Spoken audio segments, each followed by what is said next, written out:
epistle, the letter, 1 John chapter 2. Again, we look at this idea of a formula for families. If you're visiting with us today and you haven't had the opportunity to hear previous sermons leading into the series, you can find them online through our church website, found on the front cover of your order of worship, libertyhillbaptist.com or lhbcolumbus.com or lhbcolumbus.org, or just go to Google and type in Liberty Hill Baptist Church Columbus, Ohio, and I'm sure you'll find us.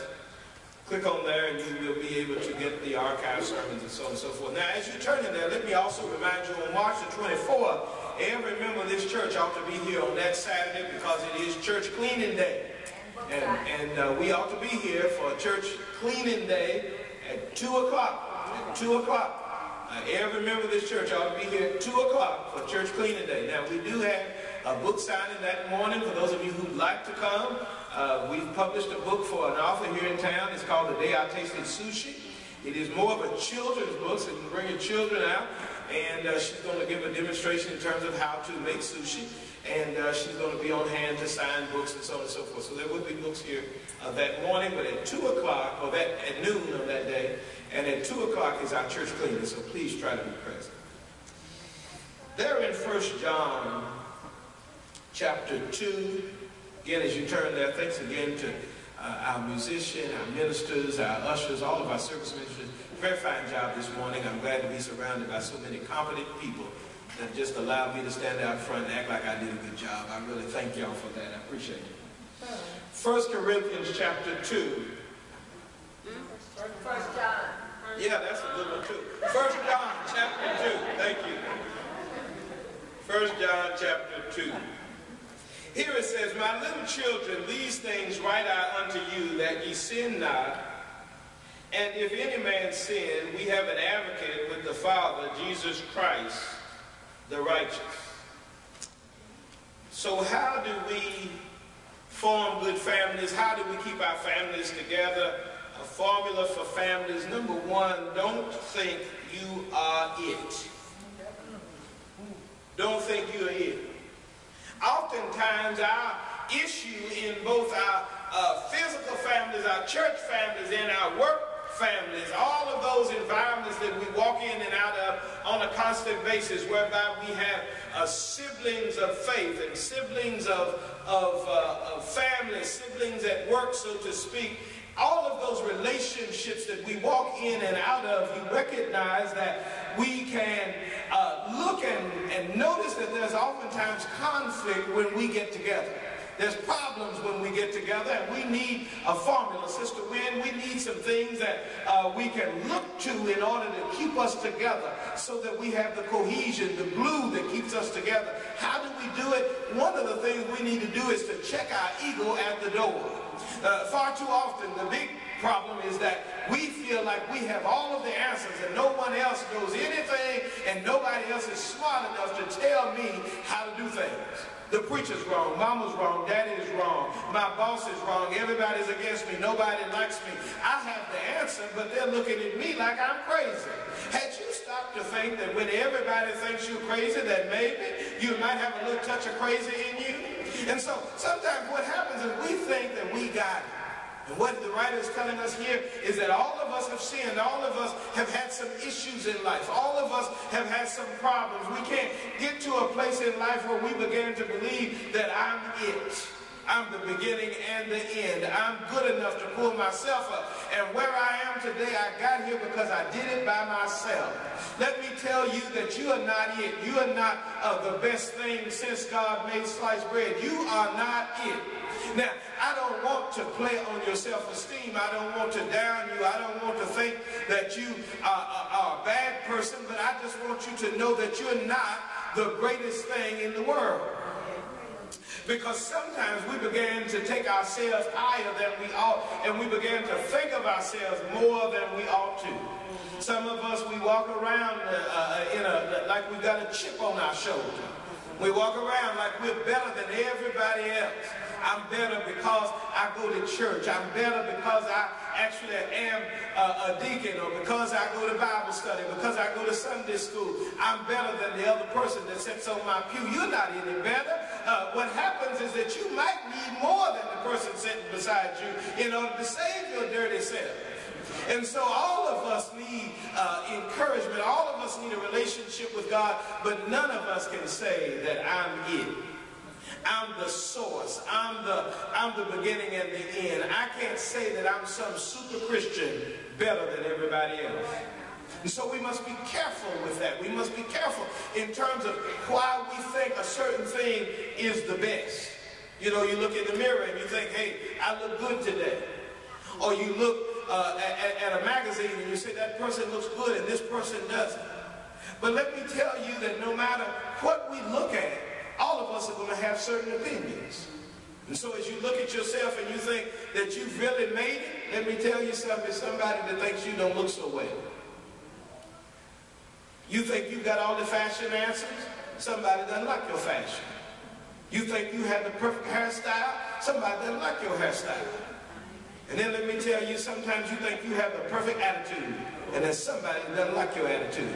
And so when you get to work and you're talking about this one and that one and the way they act and so on and so forth, let me tell you, somebody talking about the way you act. And so when you're busy talking about, well, they didn't speak to me, you didn't speak to them. And so oftentimes we're so busy looking at ourselves thinking that we're so great and so wonderful and so mighty. But let me tell you, all of us have sinned and come short of the glory of God. And so each one of us ought to emerge with every day just thanking God that you're still here. You ought to thank God because he's blessed you and given you another day to get it right. But let me tell you what can hinder you getting right. What can hinder you doing the right things is when you think you're already right. Because when you think your way is right, if Sister Yo-Yo thinks that she's a perfect piano player, then what will happen is she won't practice. If she doesn't practice, if she doesn't study, then ultimately she's not going to sound so good. And so she has to practice. If I get up here and think, well, you know, I'm the pastor of the church and I've been doing this for almost 30 years and I think about how the Lord has blessed me to pastor this church and I've gone to school and I'm supposed to understand how the Bible works and I've read this and I've read that. If I don't stop and study, if I decide to just sit down and week after week just wait till Sunday morning, roll around, come into church and sit here and conjure up something, sermon not going to be so good. And so no matter who you are, where you've been and how long you've been doing it, there's still some work for you to do. There's still some other things that you need to consider, and we need to recognize that our sin is no greater than the person beside us. All of us have sinned. And so don't think you're it. Conflict in the family comes because oftentimes we don't listen to one another. Sister Kelly and I, we've been married for a time, and you recognize that there are times when we may not agree on something. And sometimes I've heard Sister Kelly tell me, well, you're not listening. And then sometimes I've told Sister Kelly, I don't think you heard me. And so what happens is that there are times in our lives where we think we may have the answer, but the other person may have the answer if we just stop and listen. And so when we began to think that we have all of the answers, what happens is we shut out other folks. We sometimes shut out our children. And there are times when even the smallest child can teach you something if you but watch them close enough. And so we should not shut everybody out as if we've got all of the answers. You're not it. And when you began to recognize your own frailties and you recognize the issues and the problems that you have, it allows for a more peaceful family, because not only are you able to listen, but let me tell you, you're able to work in a spirit of meekness and forgiveness. See, when I think I'm it, I'm no longer able to forgive anybody. Because I'm not forgiving them because, how do we put it, I'm a perfectionist. And they didn't work in a perfect way, and they should have did that better. But let me tell you, everything that you do isn't perfect either. See, it's easy to forgive somebody when you recognize that you have some issues yourself. See, if I'm mad because somebody doesn't like me, all I've got to do is look at me and recognize the people I don't like. And so just as I'm trying to overcome my own demons, I'm able to recognize that I can forgive you because you need to forgive me. And that's when we begin to recognize that we're not here. I know you don't like that, because your mama told you coochie coochie coo. You's a cute little baby. And your life has been a life where folks been telling you you did it good, you did it right, but let me tell you today, you haven't done everything right. And so there's some things that we have to work on. There's some things that we have to work on in families. There's some things that we have to work on in the church where we can humble ourselves enough to recognize that we're just not it. But not only that, if you look there at verse 2, he says, and he is the propitiation for our sin. In other words, he is the sacrifice that frees us. He is the one who paid the cost. And not for ours only, but also for the sins of the whole world. See, while you was busy believing that Christ only loves those who are in the church, let me tell you that Christ loves some drunks, some homongers, some homosexuals, some thieves, some liars. He not only loves us, but he loves everybody. And so while we're busy trying to control the love of our Father, while we're busy trying to control God's love, God is busy trying to love everybody. And sometimes when we're busy trying to focus on somebody else and their relationship with God, we miss our own. There are some folk who are so caught up in other people's business that they cannot manage their own business. And so it becomes important that we recognize that it's not just about us. Because oftentimes churches get very high and mighty to the point where if visitors or outsiders come, we're not comfortable because they're not like us. We're not comfortable because they don't have the language and they don't use the language that we use. And we think it's funny because maybe they don't understand how the hymn book is written. Or maybe they don't know how to find the passage in their Bible. Why are you turning your nose up? Because you know how to find the passage in your Bible and half read it. You know how to sing a hymn and won't sing.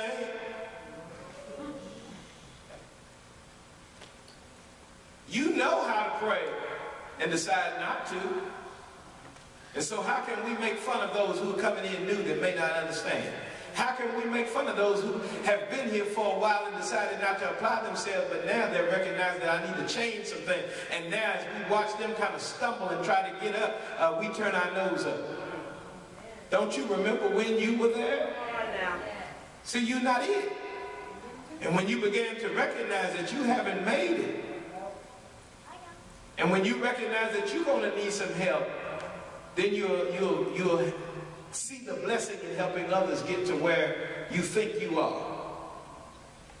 Because that very person might pass right on by you, and you might need them to help you tomorrow. Be careful how you treat people. I heard people for years, my grandparents used to talk about it because they, in the age when I was growing up, there was a transition in the workplace. And just as there's a transition in the workplace now, what was happening is that people who had worked on jobs for years without education started getting replaced by people who had college degrees. And so one of the conversations that I would often hear in my mother's beauty shop and so on and so forth, I would hear people talk about the fact that they expect me to train somebody that's going to be my supervisor. And you know, at the time, I would listen to people gripe about that. I'm training somebody that's going to be my supervisor, and they would be so bothered by it because I've been at the company for years, and I had this job, and now I'm having to train the one that's over me. Let me tell you something. You can look at that two ways. It depends on how good a trainer you are. That's good. See, because if I'm going to train one of these ministers to be my supervisor, I'm going to train them to love their employees. If I'm the one training, God has already given me a blessing. See, oftentimes we're looking at it the wrong way. Because if I'm going to be the trainer, I'm going to train you to love me. I'm going to train you to give me a bonus every other, you know. Train you that employees need a bigger office. Yeah, that's supposed to go. You know. So it depends on how you look at it, how you use that thing. Because the Lord has blessed you. You must recognize that we can bless others to pass by us because the one that passed by might be the one that we got to hitch our wagon to get by. So don't get bothered because somebody passed by you. Don't get bothered because you taught Sunday school for a while and now the people you taught are now teaching you. Don't be bothered by that. I told Sister Littlefield this morning, I told her, I said, I'm glad I'm secure. With messages like that, I'm glad I'm secure. These preachers can preach. But I'm secure. The Lord has blessed me. I hope that better than I can. See, because I recognize that if I can get one of them to preach better than I can, I'll just hold on to them. You see those preachers on TV? I don't think that if Minister Curry or Reverend Haynes or now Minister Littlefield, if any one of them ever go somewhere, I'm sure they're going to tell them my pastor was Troy Shaw.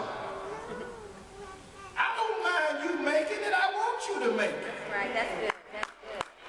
I'm glad that some of the members of the church got Mercedes-Benz. Them cars ride nice. I got ready to go to the airport last year. I called up one of them members. Bring that Mercedes-Benz over here and carry me to the airport. Rode to the airport, luggage fit in there just as big and nice. Now, I'm not saying nothing about y'all that don't have Mercedes-Benz. You'll get one someday if that's what the Lord wants you to have. But I don't have one, but I get to ride in one every now and then. I'm not mad at nobody because they got something. Right. That's right. I'm glad you got a good job. That means I get better birthday gifts. Thank you. See, never get to a place where you think that you're it. You are it where God has placed you. And the unique place that God has put you in, you're able to thank him for your place, but never compare others as if you are better than them. Because all of us have been through some situations. Oh, yeah. And all of us got some situations, if we don't die in the next few moments, that we're going to go through again. And so how do we keep the family together? We don't have the big head. But then look at what he says in 3. He says, well, number one, I'll read it all, 3. And hereby we do know that we know him if we keep his commandments. He that saith, I know him, and keepeth not his commandments is a liar, and the truth is not in him. But whosoever keepeth his word, in him verily is the love of God. You need, Sister Ruffin, some proof. You need to have some proof. You know, I really get tired of these folk that run around talking about you judging me. There's a whole lot of folk judging you. You even got folk judging you that you can't see. They put a traffic camera out here at the lot. You go by that light fast enough and there's somebody judging you with a camera. They're not even standing there judging you. How many of you been to City Hall to tell them to take a camera out?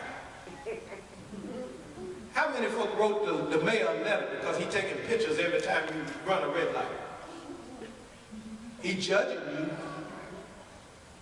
But how many folk don't raise your hand, because I know there's about 10 of y'all in here, that left your last church because the pastor is judging us?